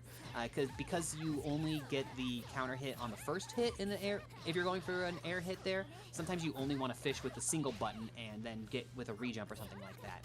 However, though, still working out okay for Phoebe. Got about a 50% life lead right now. Nim pressing the corner. Oh no, went for the stand steal and Phoebe caught the low. Oh, and this is actually gonna kill right here with Phoebe responding in point, putting the board 3-3. Very nice job there from Phoebe, tying it back up. Some good back and forth action in this particular set. You love to see it. Yeah, you absolutely love to see it. My goodness, Phoebe responding accordingly. I definitely want to point out that a little bit more patient, but still just as aggressive. Yes, absolutely. Phoebe is still going in and making some of this stuff happen. You love to see it. Okay, into the next match here. 3-3 on either side. Okay. Oh, Phoebe just runs up with a button there. The dashes in this game are so quick. Really good right now here from Phoebe to actually get that. I believe that move unfortunately causes that side switch, but it all depends on how Phoebe can set up the next move. No punish there from the DP, again, thanks to the Moondrive and pushing Nim back. There is that clash there, but Nim getting the opening with that low. Nice stuff here from Nim. So also, interesting thing with that restand too, I'm not sure if we mentioned this at all, she becomes less plus after the restand, the higher the proration is in the combo. So the deeper she does that in a combo, it will affect how much time she has to press an advantage after the restand. Phoebe, you being out of control with those DPs, literally one hit confirm into DP each time. Oh my gosh. Oh, uses the armor frames on the 5C to power through that. We ain't worrying about nothing here. I'm swinging through. And also, while that move there, it does that EX Ender where she kind of teleports around, while that does cause the side swap, it also gives you a really good Oki situation still out of it. So even though you are side swapping from it, it's still usually pretty good to go for just because of the mix situation you get afterwards. Got it. And with that, Phoebe's going to be able to take that round in that set and go ahead on the board 4-3, playing really aggressive, actually punishing Nim a couple of times when Nim did her own DP. Yeah, it's Phoebe just swinging with him. Phoebe is somebody who is... It's a scary thing to fight Phoebe sometimes because she's a player who will understand how the complicated options work and how a complex situation breaks out, but will still often use the shortest path to cut through that knot, if that makes sense. Yeah. So it's hence seeing all these DPs that we see coming out from Phoebe. All right. What's Arc gonna do here next? Catches with the low. Nim on the back foot now. Phoebe's also a very smart player who has played in a variety of long sets before, so I'm not sure what Nim's long set history is like, but it's a different thing to play a tournament set versus playing in an exhibition set. Oh, absolutely. Absolutely. It's a very different mentality. Okay. Clashing through the key right there. Yeah, coming on through the black key. Ooh. Oh no, tried to go for a moon scale but wasn't in moon drive, so didn't have any clash frames there. If your moon is not red, you don't have those clash frames when you go for your moon skill and you can get popped for it. It's absolutely happened to me before, and unfortunately happened to Nim right there. Okay, oh, however, good catch in the air right there from Nim. Gonna avoid the TP, gonna clash it on the second time. Let's see if we can get that side switch. No, instead we're gonna keep the corner carry going. Yeah, takes the damage out of it. Oh, backdash out of the dagger setup this time from Phoebe. However, Nim able to score the counter hit with the JC afterwards, but now we got this air-to-air scramble. Ah, tough break. Yeah, that's one of the... So if you are in an air-to-air scramble where you got hit and you air-teched and then you got hit again and you air-teched, you don't get your movement options refreshed when you air-tech. You only have the amount of air... You only have the amount of movement options as you would have had in the situation elsewise. Oh no! That play from Phoebe, though, just swinging, and it worked out for her. Oh, Nim loses that round, and Phoebe takes that game. Was it 5-3 now in Phoebe's favor? It is 5-3 now in Phoebe's favor. That was actually, oh my gosh. So that was really interesting on Phoebe's end. Really good call out on the buttons. It's so heartbreaking to see because you can tell that Nim is just trying to close out these games and Phoebe able to like just come out of the woodwork and get through. Yeah, Phoebe's a strong player, and that's one of the things too when you have a game that has mechanics like Melty Blood with both the moon drive activate as well as the heat activate. The actual closing out of a round becomes that much more difficult because because you can push each other to spend your resources. So then when it comes time to close out, you may or may not have enough gas in your tank to make that happen, and it removes options from your deck. It's there's a whole like resource escalation and mini game that happens within Melty Blood, and it's one of the reasons why I love this game so much. Nice hits with the shield, however not a counter hit. Those are not able to get anything off of the vanish. Oh no, Phoebe catches with the falling button here. I'm gonna carry Nim into the corner. Just gets enough bar to go for there we go. Oh no. Okay, worked out for Nim still, because there was the vanish after the heat, but that's the least advantageous option you can get off of a heat activation though. However, we're into the next round though. Nim sitting up around here. Just takes the damage here. Oh wow. Okay, keeps on swinging. I like it. Fishes with the 2A there. No hit.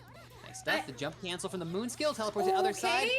Yo, we got shield wars. Let's go. Yeah, this is 100% one of those things where you're going to see these two players literally go back and forth. Hopefully with that moon drive, I don't think we're going to see a kill, right? Yeah, just like a pixel of health.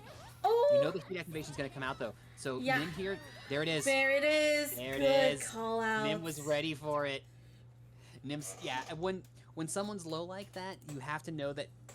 I mean, it's the thing with all fighting games, as always. When you know that they know that you know that they know, and are you gonna still heat anyways, or are you gonna back off for a moment and wait a half a second?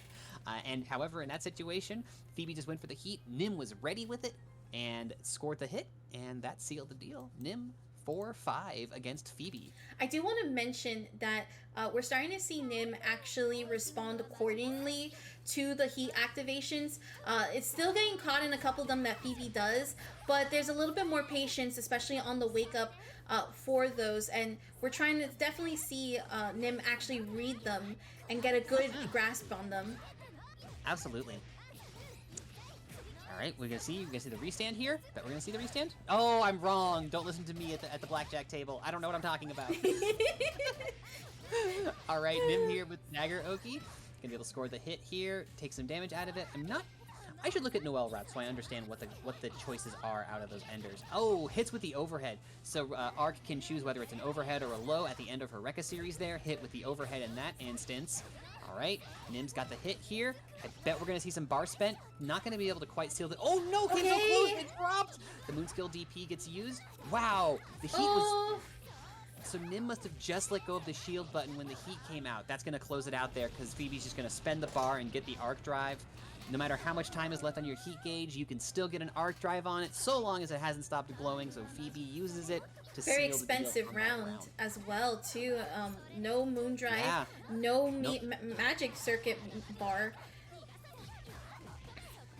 All right, Oh, wow. Good opening here from Phoebe. Nim's gonna have to back off here. Nice! Uses the 5A whiff, goes into the shield afterwards. Unfortunately, not able to get anything out of it. No! Hit the 2A to start the punish, but then the string didn't quite work out. Scores a throw. What's the option gonna be out of it? Okay, takes the moon skill hit there. We see the guard cancel heat. Okay, got blood heat there. Scores the throw. Okay, Yeah, Phoebe throw going there for the from throw. Yeah, Ark's one of those characters that can get a throw in the corner, so it sort of shifts the cost reward of the throw for her as an option in the corner, and it worked out that time for Phoebe. All right, Nim able to score with the moon skill DP, but didn't have the conversion ready for it afterwards. Okay, we're gonna see Nim go for that corner carry positioning right now. Oh, again! Oh, again with the heat! Oh, no! Jumped with a button and got hit for it! Oh! Phoebe was ready for it there. You gotta watch out. If you're fighting up against one of the arcs, you gotta remember that they'll have access to those full screen arc drives during their heat. So long as that heat timer is active, you know that the arc players are looking for it. I say this as somebody who's fought a lot of arcs, and I say this as a player who plays red arc. We are just waiting. Take the tip, folks. If our heat timer is running, we are just waiting to catch you out with that full screen super. Just like Phoebe did there, able to take advantage in the set, 6-4.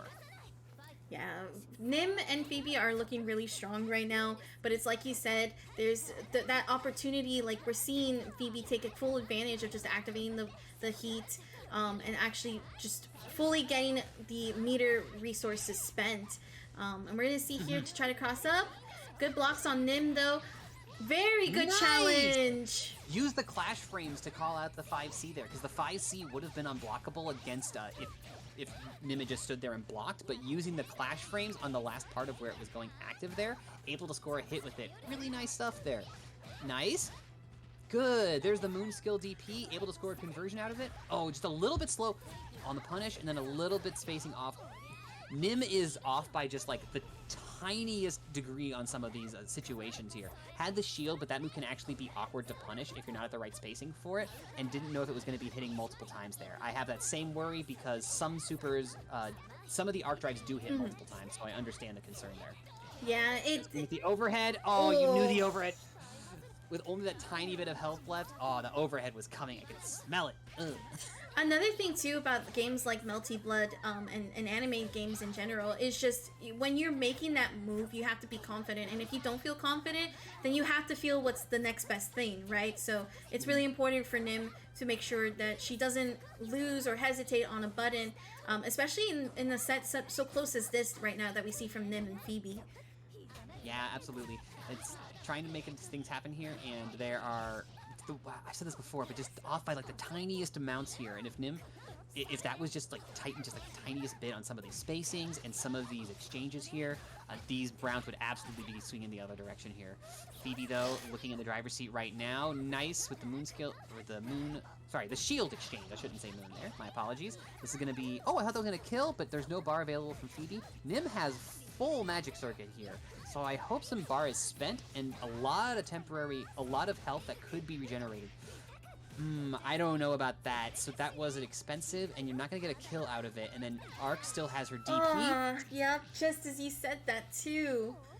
Yeah. Perhaps it was something to do with maybe trying to build up a meter again to get the health back. It's a hard call out on the DP, right? Like Phoebe's doing a really good job on keeping Nim on her toes when it comes to that DP, but it's like I also understand where Nim was trying to go for that super to cut down on the health, but it's just so tricky. It's one of those things where like you have to make a choice, right? So yeah, well, it's a situation too where there could have been. So with Noelle does have a way to route to a safe heat activation there. So I don't know if Nim has that combo on hand, but like finding ways to route into a safe heat activation is a very helpful thing for your character to have. Even then, if you can't get a safe heat activation, just knocking the person away and then taking your heat, because there was just so much health available there, and at that point, if that arc drive's not going to kill, it's not necessarily the best option to try to catch it out for the damage, and you may just want to catch it out for the Oki. Really good shield there to go for the throw and actually get a knockdown. Nim gained the momentum here. I'm going to go for the corner carry. Ooh, nice with the dagger toss there. Gonna get a lot of damage out of the situation. Nice stuff. Oh no! No! Was the pressing the arc button! again. Yeah, yeah, the arc players, we're looking for it. It's all we want. Arc players want one thing, and it's disgusting. All right, jumping across here. Oh, have the trade. Both sides with the stare down afterwards. Moondrive activates. Just start swinging. All right, and here we go. Nim able to get 3 bars now thanks to that magic circuit, despite losing that first round. But let's see if we can get that momentum here going. Right, catches there. What are we gonna do? Carrying towards the corner. You know, we haven't seen the restand come out. It was coming out earlier, but like it's not like the restand stopped working. It's just that it needs to be shuffled in only ever so often. Because like, when you're in these long sets, it's not like, oh, I used that earlier, I can't use it anymore. You gotta go for it's okay to bring those options back into it. Absolutely. Like the more you need to keep your opponent's mental stack shuffled, and if you are only escalating your options and you're not rolling them back on occasion, then then you are potentially leaving some utility on the table here. Okay, yeah. Nim scores a hit here though, has a lot of bar available. Oh no, try to go. Okay. Here we not go. Gonna have enough damage to kill. Oh. What? But he was there. Okay, good. Got it. We're good. We're fine. I did want to mention a little bit about what you were saying about the plus frames, or the restand rather. It's also been noted to. It's also important to note that PP's defense is really good, where she is blocking that sequence into that restand, so they're not going to fall for it easily. And Nim has already taken notice of that. Yes, absolutely. Yeah, that's sometimes you gotta ditch the option after it's not working anymore. But unfortunately for Phoebe, these options do keep working. Going up 8-0 in the set there. Oh, that arc JC! I swear, every single time it hits somebody or it hits me, I'm just like wincing. Ugh. It's stressful. Right. I can tell this is like I'm even stressed. Like I'm here. I'm like actually biting my nails at how like stressed this is. Yeah. All right. So it's gonna be. I feel like the primary thing that's making these situations break down is how the Phoebe is able to get free heat activations in a lot of situations. It's not just because Nim is even like seeing when the heat is coming and backing away and not getting hit by the heat activation, but then we're not seeing a punish on the heat activation, and like that's like somebody being able to activate their heat freely is so huge in this game. You got to have those callouts ready for that. And there's a couple of OSs that Nim could be using to try to call some of those out, or at least just being ready for the heats when they happen. Nim, though, able to regain some composure here and takes that first round in this game. See how it goes. I think the biggest two things is the DPs and the heat activation, and there's been a couple of moments where Nim definitely could have just stopped back and let the heat go and go for a punish. And I also see here though that Nim is trying. Oh, okay. Nim is trying to catch the DP and get some type of conversion punish for it. Yeah. Okay, Nim here able to score some contact. Runs up afterwards. Oh, didn't think that Phoebe was going to go for the double jump there and try to go for a throw on the landing, but Phoebe was still airborne when it occurred. Oh, the blood heat! Okay, gets a hit there, but not able to score anything else out of it. Phoebe here knows that there's a little bit of gun shyness. Oh, no! So what happened there, I believe, Nim tried to shield just before she touched the floor. However, when you land, it cancels your shield and you have recovery frames upon landing. So if you're trying to shield somebody's... if you're trying to shield in the air like that, you gotta wait until it actually connects, or you just block. However, though, Nim able to score the hit, gets another game on the board, 5-8. Really good recovery there from Nim, solidifying at least to get the score up 5-8 right now. Nice stuff here. This is a very nice set. It's, if you are... I heartily recommend this set to anybody who has folks watching who want to get people into Melty. This is a nice set for folks to watch here. I also think we're doing a lovely job on commentary, but we're having some very good back and forth here between the players. All right, into the action here.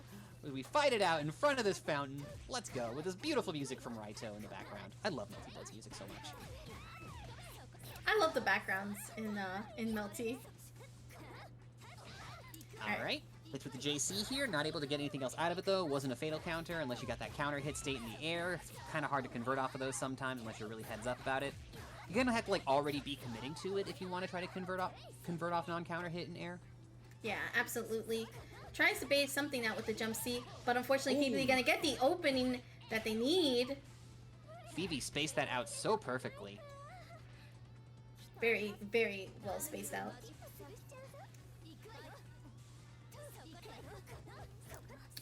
Alright. Nice jump in here from Phoebe. Pressing that JC, making it happen here. Oh, punishes the overhead. Wow, you can actually punish that with Arc? Okay. Didn't know how minus that was. Now I gotta go look that up. Yeah, you know what's crazy is that some characters, depending on their range, so I think Arc did the 2C, if I'm not mistaken. Okay, using the mood drive to get the DP out.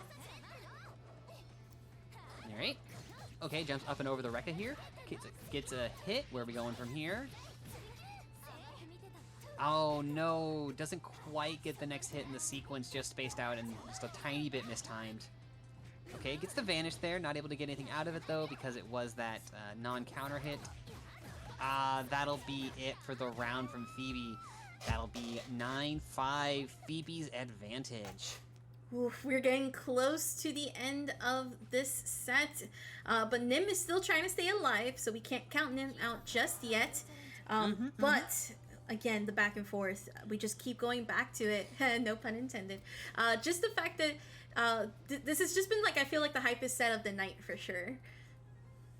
Yeah, and another thing to point out too that this game does here for anybody who's ever interested in this game calls out a lot of stuff over on the sides in the information bar. It'll call out if something is actually invulnerable when they use it. It'll also call out when something's a punish actually, as opposed to just you caught somebody pressing buttons. Like we just saw it right, you'll see it right there too as it just happened. I thought that might be a thing to note for other players. Yeah, it's really helpful in like understanding too what you could have done wrong, also on what's into your advantage. However, this is potentially the last game of the set right now for Phoebe. Phoebe wants to seal the deal and get home. Maybe Phoebe got some food on deck. Go home, as if we're not all home anyways in this time of pandemic. Anyways. However, Nim's saying, keep that food warmed up right now. You ain't going nowhere. We gotta finish the set first. Oh no, the heat activation. Nim gets hit by it and pushed into the corner. Okay, crosses out of the corner. No, there it is. Don't get hit by it this time. Goodness. Oh, it happened again! It the did. shielding and then the landing. My goodness. But let's see if Nim can recover here pretty well. She has the meter for it. Yes, she does. Decides just to spend the bar. Probably could have done it just for one bar, but you know what? Just spend it, get the round, restore the momentum. Right. Okay. Okay, just takes the 5A whiff after that there. That air throw. Okay. Gonna go for the corner carry. Gets the last hit going, but Nim responding with the wake up to beep rather. Alright, tries to jump up and above things here. However, the air scoop from Phoebe, the 2A whiffs. Phoebe there got thrown afterwards. I think that I couldn't tell if that was a fatal counter on the after the 2A, so that might have been a shield attempt from Phoebe that got thrown. Okay, Moonskill gets used. No tough right there. Phoebe catching the hit there at the end. We got bar on deck here from both players, but no Moondrive, so Moondrive activation, you have to wait till a little bit later in the round. Right now, Phoebe scores the initial touch there, pushes into the corner. Oh, jumps in, but the button was a little bit too high. Phoebe comes in with the JC. Nice. Shield through the Rekka, however, goes to the Vanish, doesn't get anything out of it. Keeps in with the pressure, scores the throw. What's it going to be after this? Nice! Catches the dagger toss. That is how that Noelle OP is supposed to work. Spends the bar to go for the... Okay, takes the damage out of it. What are we gonna get from the situation afterwards? Oh, tried to backdash to avoid the wake up option, but Phoebe waking up regardless and still catching it. Gets the DP. Tries to go for the grab. Hit that was pulling in. Oh no! Oh no! The heat activation comes through, gets thrown. Phoebe's trying to go for that stylish finish here. Nope, gets blocked. That one's only one hit. Oh no! Oh no! Getting opened up here. Goes for the grab, and Phoebe takes the round and takes the first to 10 set. Jeez. Oh my gosh. Phoebe closing it out there against Nim. Nim putting up a valiant effort with our closest set of the night, though. 5-10 against Phoebe, but Phoebe's arc was relentless in the pressure and able to take that set. Very nice play from Phoebe. Some stuff there from both players. I said Nim had a nice bit of... Nim's consistency with trying to get things once they were rolling was very on point, and you could see the decision-making around some of the Oki situations very, very clearly. But as I said earlier, I think one of the key factors here, and this is one thing I like about Melty Blood a lot, you have these really clear decision points, is around Phoebe had a lot of free heat activations and then having to have the right punishes for Phoebe using that arc drive, and then also some of the, I think, a little bit too gutsy for spending the bar to go for those arc drives when they weren't necessarily going to seal the deal on a round. But great job to both players there. As said, that was a very exciting set to watch, and you could absolutely see the adaptation from both players as that set progressed. Hope to see a lot more from these players, both in the future.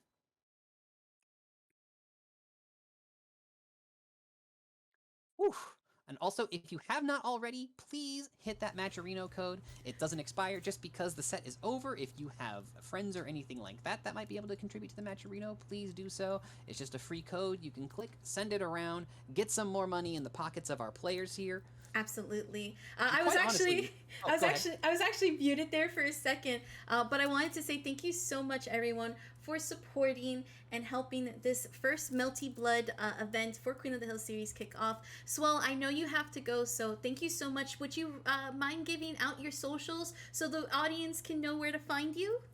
Absolutely. You can find me on Twitter.